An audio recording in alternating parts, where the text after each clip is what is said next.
2 દિવસથી જે વરસાદ પડી રહ્યો છે, પહેલા દિવસે વધારે હતો. વોટર લોગિંગ અને ઘણા બધા શોપમાં તમે જોયું હશે તો પાણી જતા રહ્યા છે. ઘણી સોસાયટીઓમાં પાણી જતા રહ્યા છે, ઘણાના ઘરોમાં પાણી જતા રહ્યા છે. જે લોકો થોડાક સક્ષમ છે કે ચલો સિચ્યુએશન હેન્ડલ કરી શકે છે, હું પ્રે કરીશ એ લોકો માટે પણ. અને જે લોકો સાવ ઝૂંપડામાં રહે છે કે એ લોકોને એ પણ નહીં ખબર કે આજનું દૂધ કેવી રીતે આવશે, કે આજે અમે શું બનાવીશું, કે ગ્રોસરી પણ છે કે નહીં, લોટ પડ્યો છે કે નહીં. જ્યારે ઝૂંપડાની અંદર જ પાણી હોય તો કોઈ કેવી રીતે શું કરવાનું, એનો દિમાગ કેટલું બધું, એ કેટલો કન્ફ્યુઝ હશે કે હું શું કરીશ, કઈ રીતે મારા નાના બાળકોને ખવડાવીશ. તો અત્યારે જે લોકો મંદિર જઈ રહ્યા છે, ખાસ કરીને જે લોકો ભગવાનમાં બિલીવ કરે છે, જે લોકો સેવામાં બિલીવ કરે છે, જે લોકો થોડું ઘણું મંદિરમાં દાન આપે છે, પૈસાથી કે પછી કોઈ લોટ આપીને કે કોઈ સીધું સામાન મંદિરમાં આપે.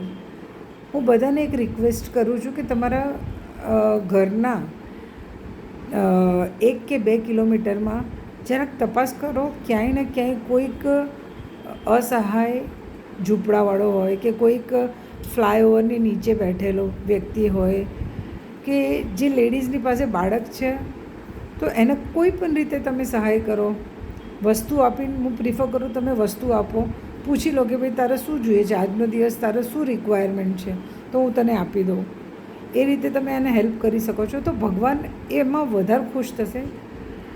આટલું મોટી સૃષ્ટિ ભગવાને રચી છે, ભગવાને આટલી મોટી સૃષ્ટિ રચી છે, એની અંદર આટલું બ્યુટિફુલ શું કહેવાય ઝાડ આપ્યા છે આપણને, રિવર્સ આપી છે, નેચર છે, સન છે, મૂન છે, શું નથી ભગવાને આપ્યું. તો તમને શું લાગે છે કે તમારા મંદિરની અંદર 1 ફ્રૂટ મૂકવાથી કે 11 રૂપિયા મૂકવાથી ભગવાન પ્રસન્ન થઈ જશે? એ જ ફ્રૂટ તમે કોઈ ગરીબને ખવડાવી દો, એ જ 11 રૂપિયાનું તમે કશું લઈને કોઈ ગરીબને આપી દો, જે બહુ અસહાય છે, જે મજૂરી કરે છે, મહેનત કરે છે અને એનો દિવસ પૂરો કરે છે, એને મદદ કરો.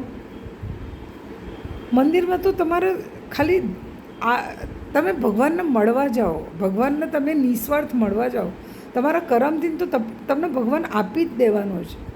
તો પછી તમારે આ બધું કરવાની જરૂરત જ શી છે? તમે જે જોડ દીવો કરો છો, તમે જે માની ભક્તિ કરો છો, તમને ખબર છે કે તમારી મા જગદંબા, તમારી જે કુળદેવી છે, એ એકચ્યુઅલમાં તમારી પાસે માંગે છે શું? તમે એનો ભાર ઓછો કરો.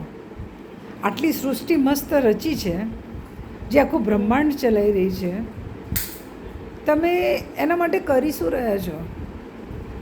તમે કામ કરો કે એનો ભાર ઓછો કરો.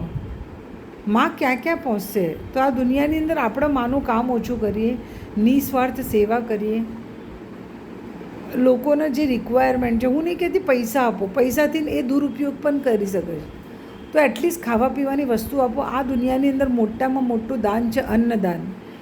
એ પછી આવે છે કોઈના ફેસ ઉપર એક સ્માઇલ આપવી, કે કઈ રીતે કોઈ વ્યક્તિ શું કહેવાય ડિપ્રેશનમાં હોય કે પોતે હતાશ થઈ ગયો હોય કે પોતે દુઃખી હોય, તો કઈ રીતે આપણે એના ફેસ ઉપર એવું શું કરીએ કે જેથી સ્માઇલ આવે. ત્રીજી વસ્તુ છે કે કોઈને કમાતા કરો. આ દુનિયાની અંદર બહુ થઈ ગયું, અતિશય થઈ ગયું, ઈર્ષ્યા, દ્વેષ, જેલેસી, કોઈને કઈ રીતે આપણે પાડીએ, આ બધા તમારા દિમાગની અંદર જેટલી પણ નેગેટિવિટી છે ને, એની બહાર આવો અને દુનિયાને જે અત્યારે આટલી બ્યુટિફુલ હજી છે, હજી આપણા હાથમાં છે, હજી પણ આપણે મા અંબાને ખુશ કરી શકીએ છીએ આપણા સારા કર્મોથી. તો કોન્ટ્રીબ્યુટ કરો એની અંદર. રસ્તા મેં તમને બતાવ્યા છે, અને ભગવાન આ દુનિયાની અંદર બધાને થોડી થોડી સદબુદ્ધિ આપી જ રહ્યા છે. બસ એકબીજા માટે ખુશ રહો, એકબીજા માટે સારા વિચારો કરો, એકબીજાને સપોર્ટ કરો. તમારા વિચારની પાછળના ઇન્ટેન્શનને પ્યોર રાખો. બસ ઇન્ટેન્શન પ્યોર હશે તો આ દુનિયાની અંદર સક્સેસ તમારા પાસે હશે ને હશે. અને જે પણ કર્મ કરો, ખુશી ખુશી કરો. અગર તમારી સિચ્યુએશન ખરાબ પણ છે તો ભગવાનને બ્લેમ ના કરો, ભગવાનને થેન્ક યુ કહો અને એ સિચ્યુએશનમાંથી ખુશી ખુશી કઈ રીતે બહાર નીકળાય એનો રસ્તો શોધો. Thank you so much. God bless you all.